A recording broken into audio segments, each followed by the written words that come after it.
All right, today we're going to try and unravel the mystery that is Franz Kafka, truly one of the most important and maybe most misunderstood writers of the 20th century.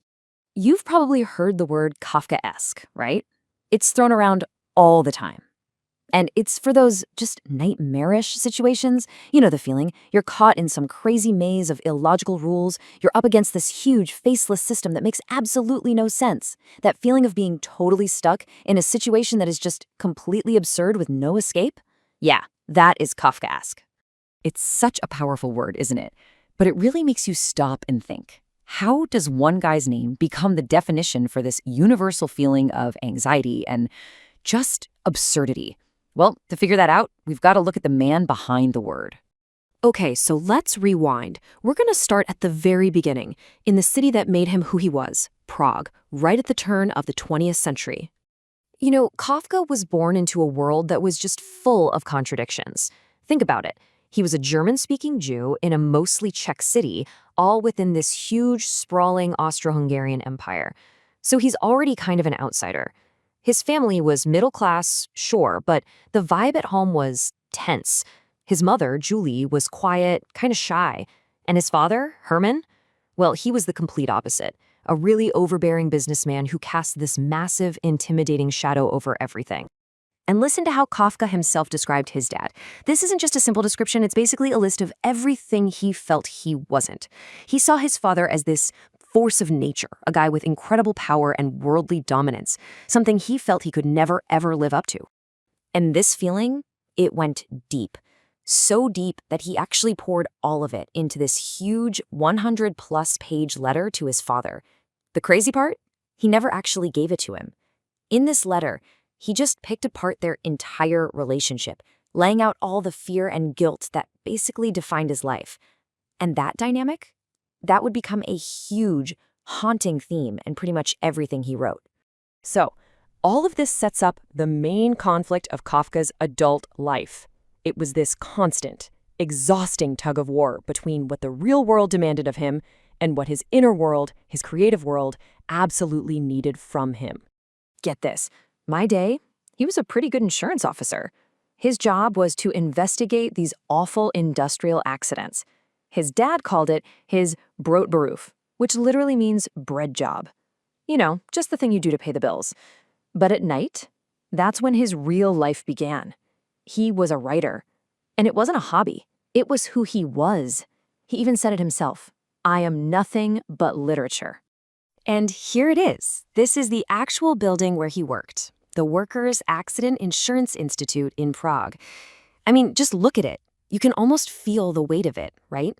The endless bureaucracy, the stacks of paperwork, that cold, impersonal system, these are the exact ingredients that would cook up that Kafkaesque world in his stories. And look, he didn't just kind of dislike his job. No, this was a full-blown existential crisis for him. He spelled it out in his diary, plain and simple.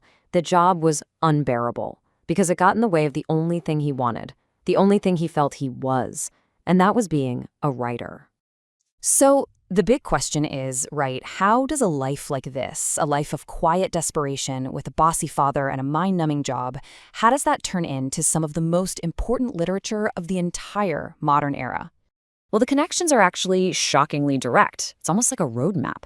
That immense pressure from his father, boom, that turns into the themes of guilt and judgment in his story, The Judgment. That soul-crushing bureaucracy at his D job, that becomes the crazy, nonsensical legal system in the trial. And that deep, lifelong feeling of just not fitting in, you see that perfectly in the absolutely bizarre transformation in the Metamorphosis.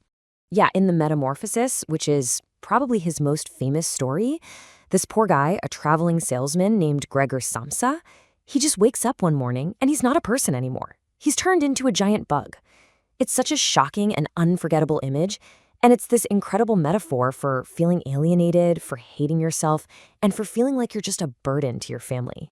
And his pain, it didn't just come out in his words. I mean, look at him on the left, so serious, so intense.